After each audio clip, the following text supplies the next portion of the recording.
Okay, I remember if you were Good afternoon. Oh, it's usually very quiet in here. You guys are like chatting about. Okay, so good afternoon. As you know, we have two guests today. Neera Tanden is here, and we'll have the FEMA administrator with us here shortly. She's currently in the Oval Office briefing the president, so as soon as she gets out, she'll join us. So a couple of things at the top, and then we'll get going. So in today's bilateral meeting, President Biden and President Chavez of Costa Rica will continue to deepen the strong relationship between our two countries. Costa Rica has been a regional leader. They are a strong democracy with a thriving economy and leading by example on migration management.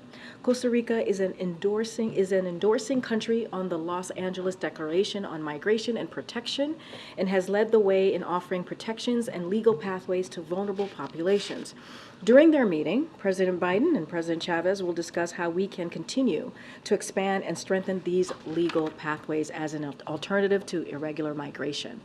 The two leaders will also discuss how they can continue to work together to strengthen economic ties and build inclusive and resilient economies by developing supply chains and creating good family-sustaining jobs for our people. We'll have a readout after the meeting, as we normally do, but one thing you'll see is an even closer partnership between the two countries coming out of today's bilat. Also today, the Biden-Harris administration is announcing a new package of security assistance for Ukraine to meet Ukraine's critical security and defense needs. It includes additional mine-clearing equipment, missiles for air defense, ammunition for artillery and HIMARS systems, and over 3 million rounds of small arms ammunition. This package will help Ukrainian forces on the battlefield and support its air defenses as Russia continues to launch brutal strikes against the people of Ukraine, including attacks this past week that have taken the lives of innocent Ukrainian civilians. The Kremlin could end this war. They can end it today, anytime, by withdrawing its forces from Ukraine and stopping its brutal attacks. Until it does, the United States and our allies and partners will stand with Ukraine for as long as it takes. Now today, as you've all been reporting and you've heard from us already, we are taking another important step in bringing the President's historic Inflation Reduction Act to life for the American people. This morning, Medicare announced the first 10 drugs selected for price negotiation for the first time ever, which will reduce health care costs for American families and lower the deficit as well. With more on the President's plan, as I mentioned at the top, I'll turn it over to the President's Domestic Policy Advisor, Neera Tanden, who's back a second time in just like less than 2 weeks or something like that. The floor is yours. Thanks, Karine. Good afternoon, everyone. Millions of Americans struggle to afford prescription drugs. We understand that. Far too many Americans have to ration prescriptions, cutting a pill in half or taking a lower dose than they need because their drugs are simply too expensive. 1 in 5 seniors struggle to pay for prescription drugs. In fact, Americans pay 2 to 3 times more for prescription drugs than citizens in other developed countries. Meanwhile, pharma has spent hundreds of millions of dollars to stop Medicare from negotiating lower costs. In fact, years ago, they got a special carve-out that prohibited drug negotiation that allowed pharma to charge whatever they can. For decades, we've been talking about giving Medicare the power to negotiate lower drug prices. President Biden actually got it done. Under the Inflation Reduction Act, finally, Medicare will be able to negotiate lower prescription drug costs for seniors and other beneficiaries. This is a historic victory. In fact, over 80% of the public supports giving Medicare the power to negotiate lower prescription drug costs. Today, as Karine pointed out, the Centers for Medicare and Medicaid Services announced the first 10 drugs selected for Medicare price negotiation. These 10 drugs are taken by 9 million seniors. They cover chronic conditions like cancer, heart disease, arthritis, and diabetes. It can cost up to $14,000 per month. For example, over 500,000 Medicare beneficiaries rely on one of these drugs, Entresto, to treat their heart disease. This drug costs less than $150 in Australia and over $300 here in the U.S. Imbruvica, one of the selected drugs that treats cancer, costs $6,000 a month in France. In the United States, It's almost $14,000 a month, more than double. Last year, about 9 million Medicare beneficiaries spent over $3.4 billion in these 10 drugs. An additional 15 drugs will be selected for negotiation each of the next 2 years, and then 20 drugs a year going forward. Allowing Medicare to negotiate lower prices will bring more cost savings to American families. It will give them breathing room and peace of mind. And it will make a real difference for millions of Americans. And with that, I'm happy to take your questions. This is obviously a major step forward in the Inflation Reduction Act. The lower prices won't take effect until 2026. The president has sometimes said, American people need to be patient to see the benefits of this program. Is that too long for people to wait, and are you worried that Americans may not see those benefits, in the connection to the Inflation Reduction Act? Well, first and foremost, the Inflation Reduction Act is already delivering benefits. Already, there's $35 insulin for seniors, and I would note that many providers have replicated that for the private sector. There are also lower costs from people who are trying to get health care from the Affordable Care Act. That's $800 a year for 15 million people. That's lower savings, lower increased savings for them. And the inflation rebate aspect of the drug bill, which basically provides that pharmaceutical companies that are charging higher than inflation, the prices are going higher than inflation, they have to pay a rebate back to the Medicare system. So those are all creating savings for Americans now. Thanks, Karine. A quick follow-up on that. Obviously, consumers don't see the benefits until 2026. How concerned is the administration that Republicans could potentially derail the process by then and roll back these negotiations after the next election? Well, I would say first and foremost, this Medicare's ability to negotiate drug prices is hugely popular. 80% of Americans support the ability to negotiate drug prices. I do think it's important to point out that many Republicans oppose the Inflation Reduction Act and obviously oppose the ability to negotiate drug prices. So they are on the side, they have been on the side of allowing pharmaceutical companies to charge whatever they can. And that's what the American people really oppose.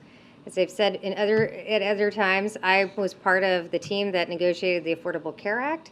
I was here I was arguing for the Affordable Care Act when Republicans were trying to repeal the Affordable Care Act during the Trump administration. They fought tooth and nail to do so, but because the Affordable Care Act had delivered lower prices, or basically had delivered health care to 20 million Americans, they found it hard to do so. And I think given the insulin reduction, the $35 insulin costs that people are bearing now, the fact that that people will see that these 10 drugs are being negotiated, a price will be provided in September of 2024. That will be public.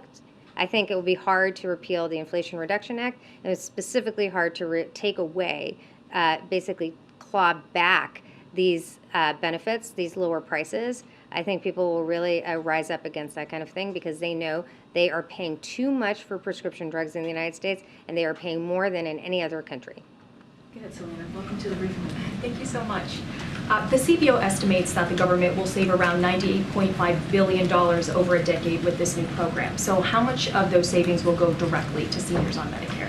So that is savings. There is significant savings to the Medicare program, but seniors pay out-of-pocket costs for prescription drugs. In fact, the person who will be introducing the president pays significant out-of-pocket costs. So people who have out-of-pocket costs, this will deliver lower prices for them. We don't know what the negotiated price will be. This is a subject to negotiation, so we can't tell you the specific amount that people will save, but there will be savings to people both paying out-of-pocket and also to the Medicare program itself.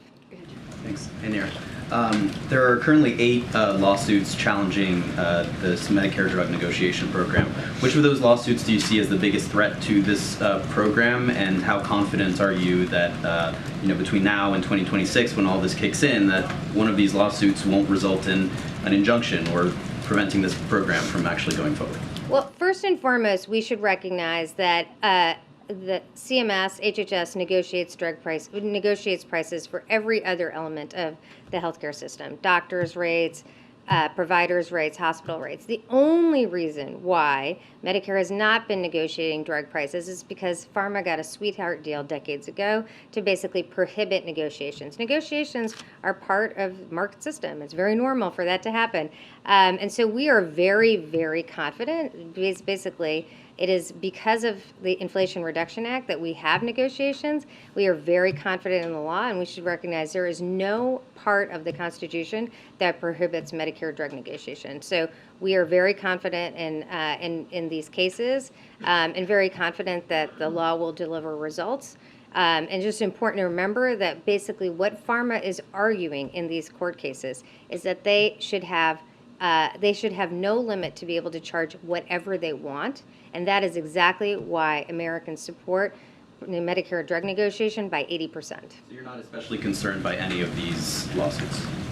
I mean, I refer to the Department of Justice on the particularities of each litigation or each piece of litigation, but I would say that first and foremost, Medicare's ability to negotiate drug prices is clear in the law and is well established. Thanks. So one of the main criteria for selecting these drugs was lack of competition. But for at least one of these 10 drugs, there is actually going to be a competitor coming into the market before 2026. So given that, I mean, why does the government still need to come in on top of that for that drug? And is that a waste of effectively a slot, early on here that could be put toward a drug that actually doesn't have competition? The Inflation Reduction Act specifies the criteria for selection. That criteria is highest drug spend, also that the drugs need to be on the market for 9 years or longer. So there will be also additional drugs, as noted. This is the first 10. There will be 15 next year and 15 after that. So drugs that haven't made it on this list may well be on in the future. And for particularities about the specifications of selection, I would refer you to CMS. Do you have any concerns that, given the lead time here, that the pharmaceutical industry will adjust its pricing to sort of compensate for an anticipated reduction?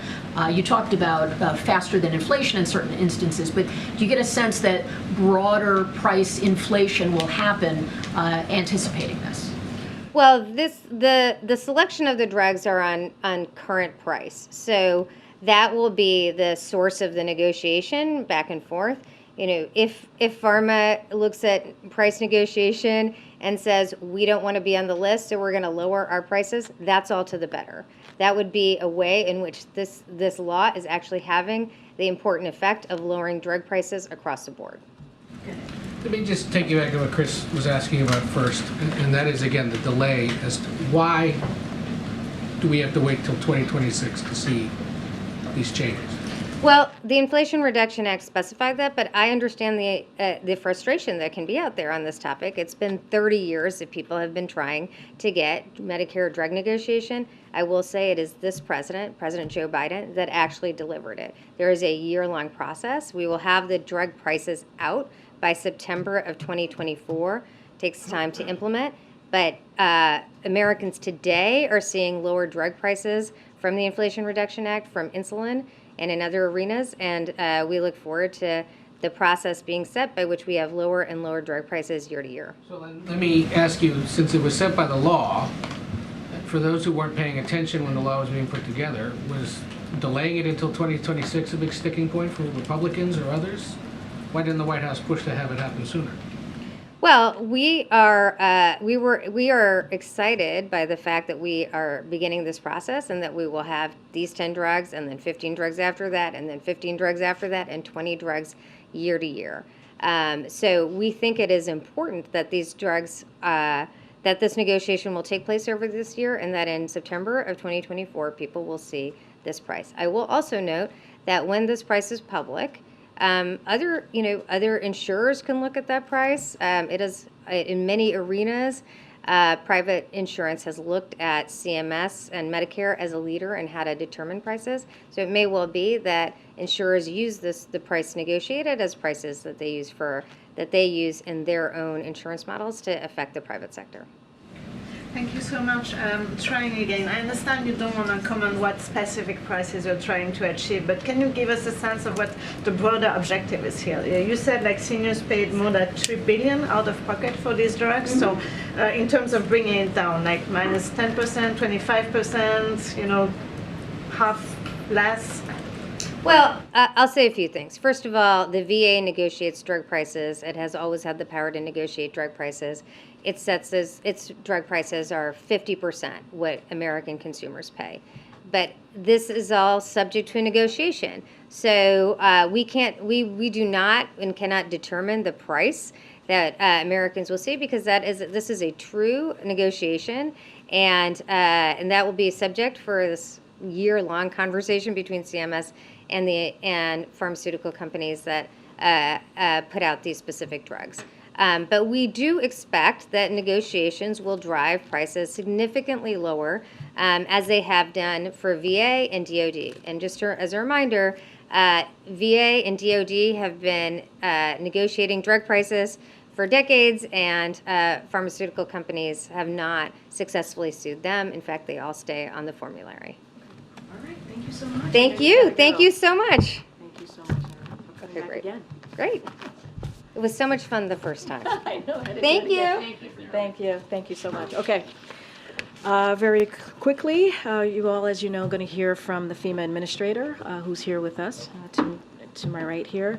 And as you all know, at the President's direction, FEMA has been leading a whole of government effort to prepare and respond to Hurricane Idalia. Yesterday, the President approved an emergency declaration, and since then, hundreds of FEMA personnel have pre-deployed ahead of Idalia making landfall in Florida. And with that, I know that you're coming from the Oval Office. Thank you very much, Karine, and good afternoon, everybody.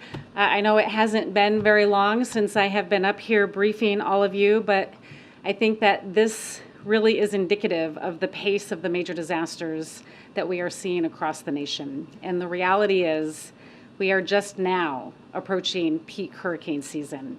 In addition to responding to the current storms, as well as other incidents, we have to remain focused on making sure that we are also preparing people across the nation for these types of extreme weather events.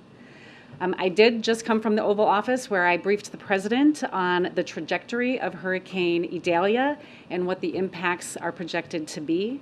And I want to just give a quick update on the preparations that we are making in preparation for the response in Florida, as well as other states that are in the path of Hurricane Idalia. Yesterday, I had an opportunity to speak with Governor DeSantis. I also had an opportunity to connect with South Carolina Governor McMaster and Georgia Governor Kemp to help understand what their concerns were and to identify any unmet needs that they may foresee. And will remain in close contact with all of them in the hours and the days to come as Hurricane Idalia makes landfall and moves across these states. As the President said to Governor DeSantis in his own conversations yesterday, FEMA and the entire federal family are activated to support the people of Florida. The President also quickly approved an emergency declaration in advance of the storm in Florida, turning on the many tools that are available at my disposal to provide the governor any support or resources he may need in advance of landfall and then after. This allows me to pre-stage people, equipment, and resources in Florida, Georgia, and the Carolinas, and I have done just that. We have pre-positioned different types of resources across all 3 states to include several incident management assistance teams, our urban search and rescue teams, our disaster survivor assistance teams, and they are all ready to pivot to the most impacted areas immediately after the storm passes. We also have warehouses filled with commodities like food, water, blankets, and medical supplies that are ready to rapidly move into the impacted area at the state's request. But we are not in this alone. We have an entire federal family that is postured to support. Our National Response Coordination Center here in Washington, D.C. is fully activated, and this means that there are several hundred staff from across the federal family that are working together to support any requests for federal assistance. We have our partners from the U.S. Army Corps of Engineers who are pre-positioned to support any power restoration needs. Health and Human Services is assisting with evacuations from hospitals and assisted living centers. And the Red Cross has 50,000 meals to support the immediate needs as requested and has pre-staged shelter support to supplement the 19 shelters that are already opened by the state. And this is a really important point that I want to talk about next. It's on preparedness. And again, I really ask for all of your help to help me ensure the people in the storm's path get this message. While we are engaged with our states to prepare for the path of this storm, it's critical that the people that are in the path of this storm are also prepared. And I know that the people of Florida are no stranger to storms, and I encourage all Floridians to take this storm seriously. This storm is very strong and is expected to strengthen to a major hurricane by the time it makes landfall due to high surface temperatures in the Gulf of Mexico. This means heavy winds, high winds, heavy rain, and a forecasted 12-foot storm surge in some of the areas along the western coast. This storm surge, this is one of the highest risk parts of a hurricane and is especially problematic along the west coast of Florida due to the underwater geography. The coastal shelf gets shallow very quickly, which increases the amount of the storm surge, putting more people at risk. Very few people can survive being in the path of major storm surge, and this storm will be deadly if we don't get out of harm's way and take it seriously. So I ask all Floridians to be vigilant and heed the warnings of your local officials. Have a plan to communicate with your family and your loved ones. Charge your cell phones, your batteries, any devices that you may have, and ensure that you are receiving emergency alerts. And most important, please listen to the warnings of local officials. If they tell you to evacuate, please do so immediately. And remember, you don't have to evacuate far. If you are in a storm surge warning area, it could mean just traveling 10 or 20 miles to get out of the most significant impact areas. It does not mean having to travel hundreds of miles to get out of the storm's path. And finally, we are all in this together. I ask that you check on your neighbors, especially those who are older adults, people living with disabilities, or may need additional assistance. But before I close, I want to provide an update on another topic that has been widely reported in recent days and asked by many of you, FEMA's Disaster Relief Fund, which as of this morning has a balance of $3.4 billion.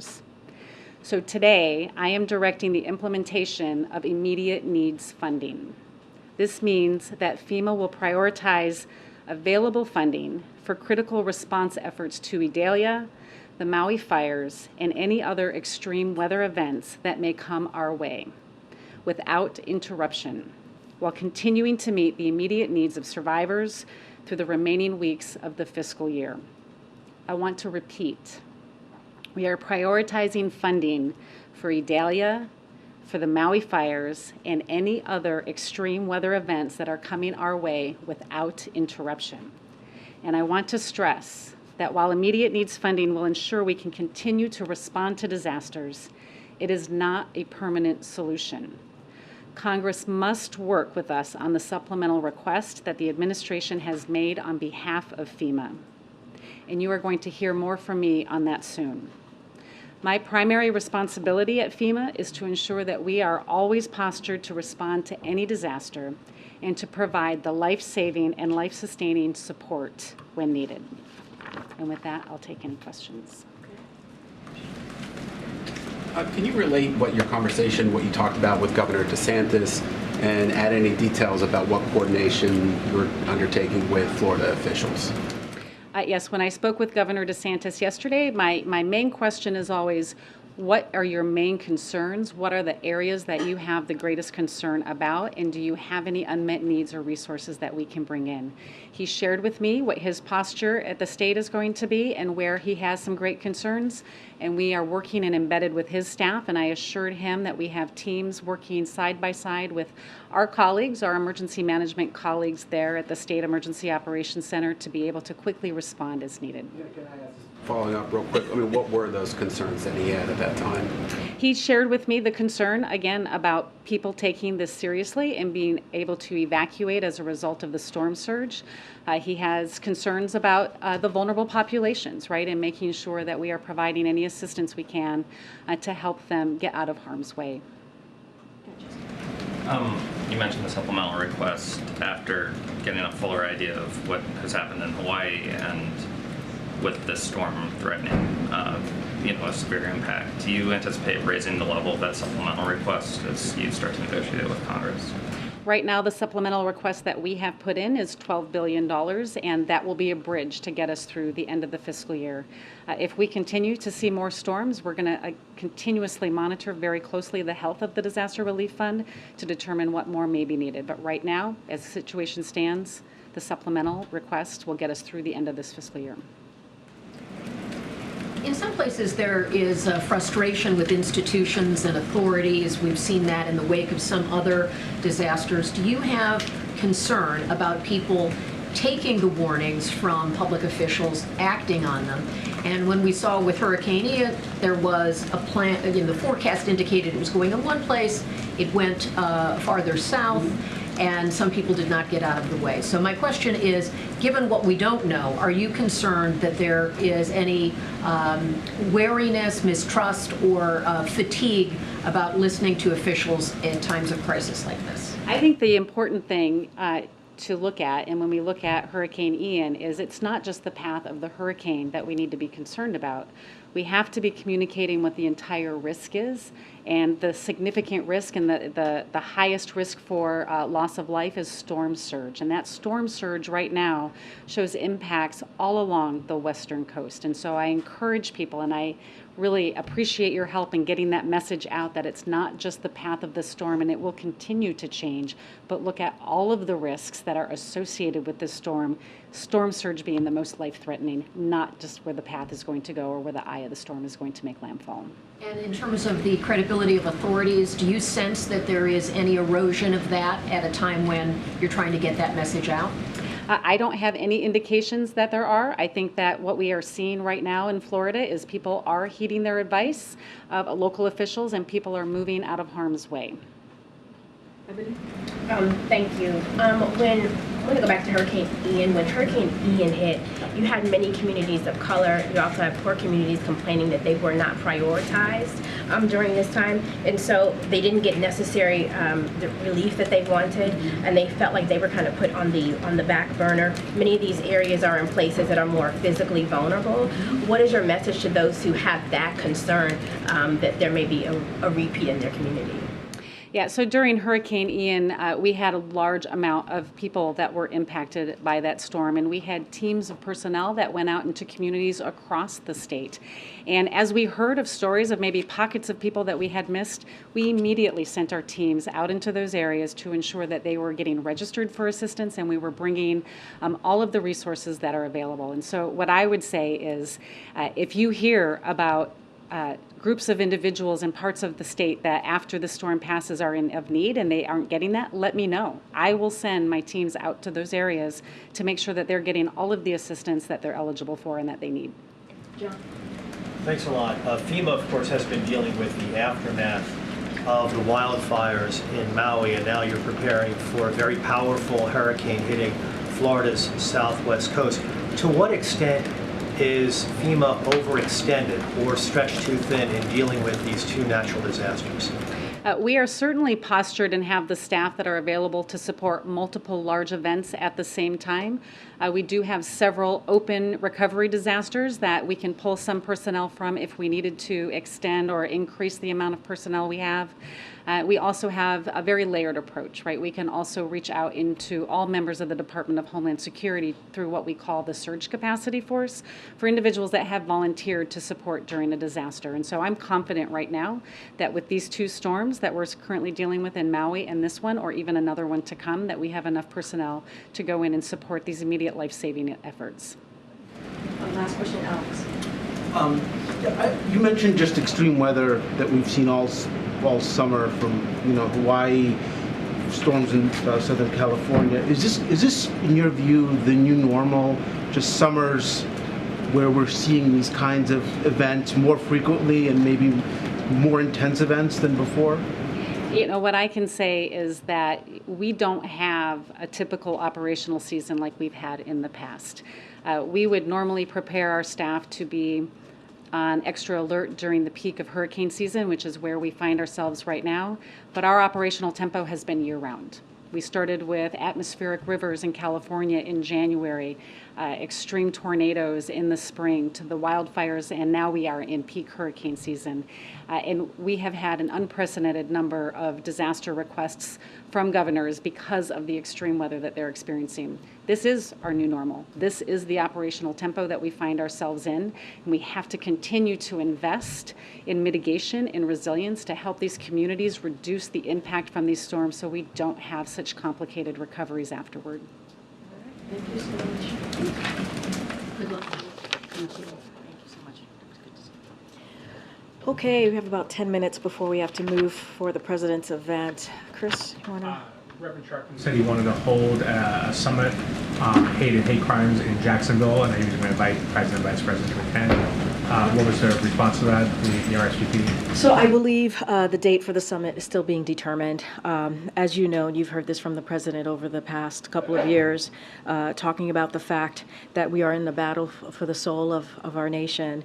Matter of fact, that's one of the reasons he decided to run back in 2019. So we'll continue to work with the civil rights leaders, including Reverend Sharpton, to combat the hate. As you know, he convened the civil rights leaders yesterday to thank them for the work that they have been doing and how critical it is right now for us to continue to fight for this battle. And one more quick thing, Kim Jong-un called the leaders in the United States, South Korea, and Japan gang bosses, and has said his military will be prepared for action during the exercises that are underway. Any response to those comments? So this is the first time I've heard those comments. Obviously, we have said many times, the lines of communication with the DPRK remains open. That is something that we are certainly open and willing to have. I just don't have anything to say specifically about those comments. Go ahead. And another foreign matter, the video of Paul Whelan that surfaced today, how does the White House assess it? So U.S. officials have spoken with Paul within the last several months. I think, as you all know that, but it was reassuring to see that he remains, and this is to use his brother's words, unbowed. Paul continues to show tremendous courage. That does not change that his circumstances are truly unacceptable, and we will continue to be very clear about that. Russia should release him immediately, and that is something that, again, we have been very consistent about. Thank you, Karine. A couple of foreign policy questions. The Kremlin, as you're aware, earlier today said Putin will not attend Prigozhin's funeral. And we're just wondering if there is an update on whether the U.S. thinks Putin is behind the Prigozhin plane crash. So I can't speak to the President Putin attending or not. That's certainly for him to speak to. I'm not going to speak about that from here, but I don't have any new assessment for you. But it seems pretty evident what happened here. That as the president said this recently, I believe as early as last week, that, and I quote, "There's not much that happens in Russia that Putin is not behind."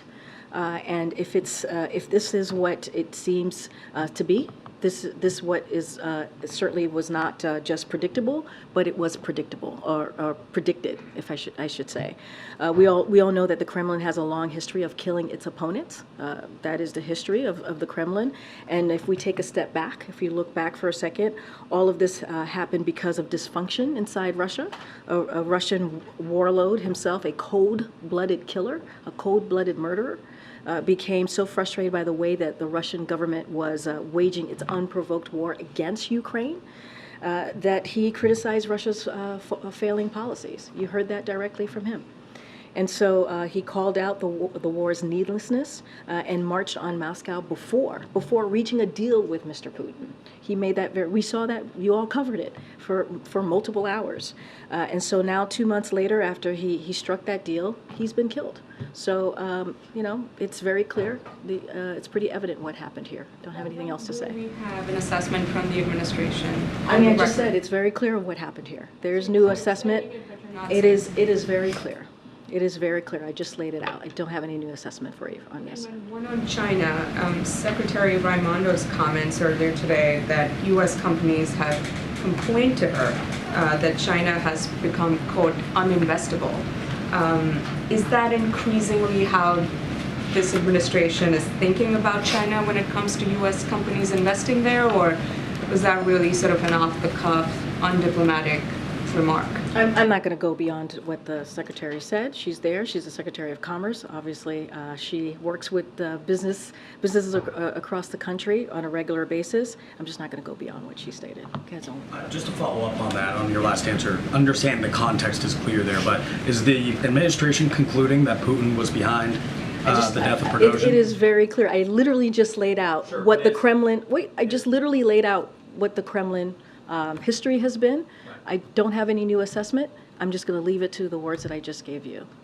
Okay, so the administration has no conclusion at this point. I just laid out what the history of the Kremlin, what Mr. Putin tends to do. I just laid that out. So it's very clear what happened here. Thanks, Karine. Going back to Paul Whelan, does the U.S. have any idea when that video was filmed? I've seen that it was filmed in May, but do you think that it was actually filmed in May, or is it older? So I don't have any additional comments to the video. Like I said, I clearly quoted his brother and how he said he seemed unbowed and how courageous Paul has been, especially over the last several months, and how we have been in touch with him. I just don't have anything to say specifically to the video. Tomorrow the president's going to get the briefing on the Maui wildfires. Will that also turn into a briefing on hurricane latest? So just a couple of things on. Well, so as you just stated, the president tomorrow is going to convene his cabinet and agency officials who are involved in the administration's whole of government response that we have seen in the recovery efforts on Maui, in Hawaii. And so he called this meeting, obviously, to get his administration's ongoing efforts on the ground and to work on the work underway to support the people of Maui. Clearly, he'll also get an update on the current hurricane that we all are keeping an eye on, Hurricane Idalia. And so that'll be part of the conversation, obviously, tomorrow as well. Thanks, Karine. The president yesterday told me that he believed that the families of 2 out of the 3 victims of the Jacksonville shooting might be open to receiving a call from him. Has he reached out yet? Has he spoken with them yet? So I don't have any calls to lay out for you at this time or to share. And then Congressman Scalise announced today that he's been diagnosed with a form of cancer. Do you guys have any reaction to that, and does the president plan to reach out to him? Obviously, that's devastating news. Our hearts and prayers go out to the congressman and his family. Clearly, he's gone through a lot over the past couple of years. I don't have a call to lay out or to announce at this time, but that is very sad news, and clearly we are hoping for a speedy recovery for him. Any updates on if the president's traveling to Jacksonville to meet with families and victims? No travel to announce. And then on the drug crisis announcement, how is the president planning to message this? Do we expect to travel in the next couple weeks talking about this specifically? How is he planning to take this message to voters? Well, you're going to hear from the president in 20 minutes to talk specifically about this new announcement on the first 10 drugs. Look, this is an important announcement when we're talking about Medicare being able to negotiate. We're laying out these 10 drugs. This is something, as Neera was saying when she was here moments ago, that folks have been trying to do for 33 years, for decades. And this is a president that's been able to do that via, obviously, a provision through the Inflation Reduction Act, which I may add was only voted by Democrats. This is something that we wanted to make sure that we were able to do. Lower costs, lower health care costs for Americans across the country. So it is an important day, important beginning, if you will, of how we're going to move forward with the Inflation Reduction Act as it relates to the Medicare being able to negotiate. So you're going to hear from the president. Obviously, the president travels across the country pretty regularly to talk about how he's investing in America, how he's lowering costs for Americans. That is one of the, as he speaks about Bidenomics, lowering costs for Americans is clearly one of his top priorities. So you'll continue to hear from the president about this particular issue and other ways that Bidenomics economics is working for American families and the economy as well. Yeah, Justin. Thanks, Karine. President Putin said that he was going to go to China in October, I believe. Obviously, one of his first trips recently. Do you guys have any reaction, and is there any concern that this might, in some way, suggest that China and Russia are growing closer or growing closer on Ukraine specifically? So look, I'm not going to get ahead of potential travel that another country is going to do with another country. So I'm not going to get ahead of that. We've been very clear about Ukraine. Our allies have been, our partners. The president has been able to bring together more than 50 countries to help Ukraine as they fight as we've seen, in a very brave way for their freedom, for their democracy, and that's something that the president's going to continue to do, as I mentioned at the top, as long as it takes. I'm just not going to get ahead of a potential meeting that Putin and President Xi may have. And then just schedule-wise, I think you were asked about Philadelphia yesterday. I was wondering if you have an update on that, or on Labor Day, if the president will be in Rehoboth or somewhere else. Yeah, so don't have any update on Philadelphia or Labor Day, but certainly we will share any of the potential travel that the president may have. Go ahead. Thank you. I have a question about Guatemala, but first on the meeting this afternoon with President Chavez of Costa Rica, he has expressed the interest of joining the North American Trade Pact between the United States, Mexico, and Canada, the USMCA. I was curious to know if that's something that the United States would support. So I'm not going to get ahead of the discussion that they might have today, so I want to be really careful, as that's going to happen later today. We're going to have a readout after the meeting concludes. I will say this, that President Biden values Costa Rica's close collaboration on building out of America's partnership for economic prosperity. So the two leaders certainly are going to discuss how they can continue to work together to strengthen our economic ties and inclusive and resilient economies, which includes developing a resilient regional semiconductor supply chain. So obviously that will be part of the conversation. I'm just not going to get into any specifics on your question about USMCA. Again, we'll have a readout once the conversation concludes, or the dialogue concludes. And on Guatemala, do you have any reaction to the decision that the electoral registry took yesterday to suspend the political party of the president-elect, the SID movement? So we've congratulated R.A. Valo on his election as the next president of Guatemala, as confirmed by the certified vote results. The United States remains deeply concerned with continued actions by those who seek to undermine Guatemala's democracy. These efforts undercut the clear will of the Guatemalan people. So we stand with our partners in the international community, with the Guatemalan people, against these unacceptable efforts. But obviously we congratulate the new elected president. Karine, question on the big election topic, transgender rights. Former Governor Nikki Haley and presidential candidate says, quote, "The idea that we have biological boys playing in girls' sports, it is the women's issue of our time." Does the president agree that this is a women's rights issue? So we've talked about this many times. This is the Title IX specifically. Look, and again, we've talked about this multiple times. It's a complicated issue, and there are a wide range of views on this. The Department of Education proposed a rule, as you know, that gives schools the flexibility to establish their own athletics policies.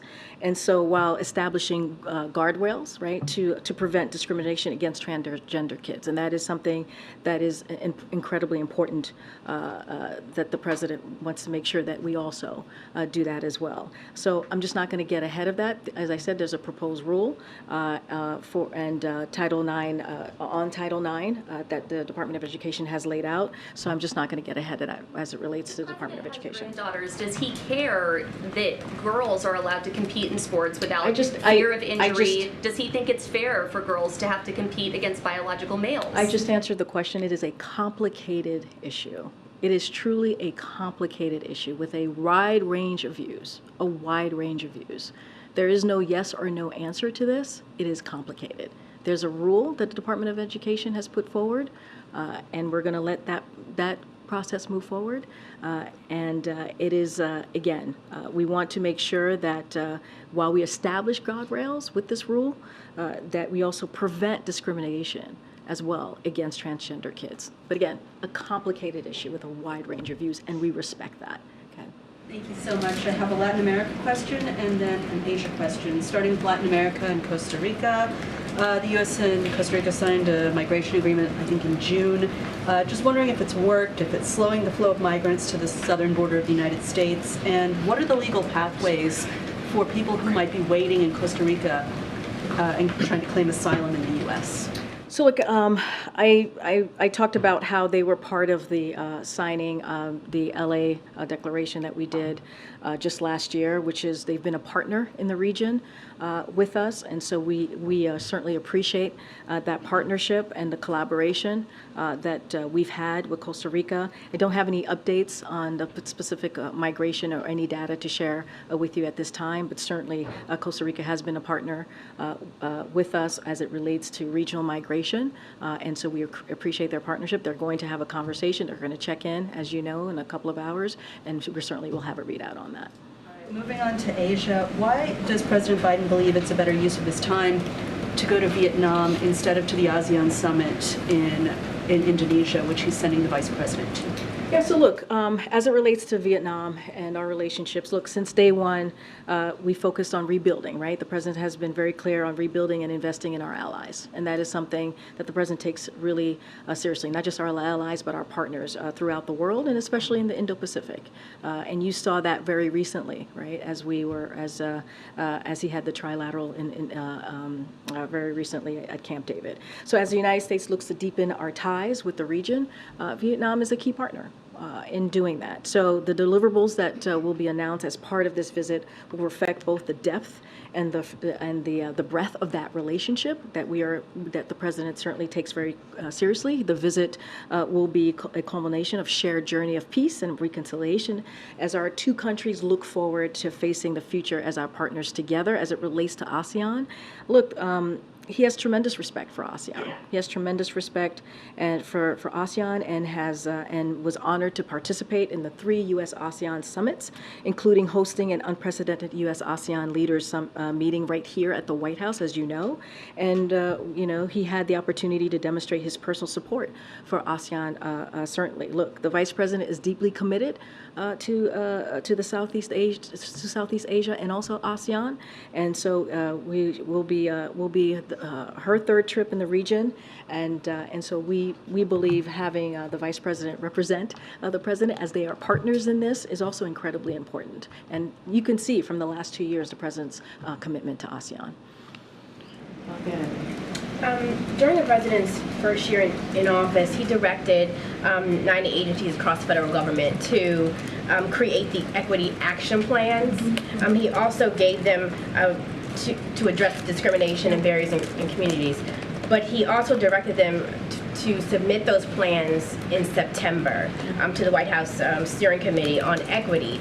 So can we expect anything toward the beginning of the month in that? Will those plans be released? Any update that you have? So it's a very good question. As you just stated, when the president walked into this administration, he wanted to make sure at the federal level we were dealing with an issue that was a crisis across the country, which is dealing with racial inequality. And he wanted to do what he can from the federal government, obviously asking the different agencies to figure out a way, how do we make sure that there is equity in the agencies on the federal level.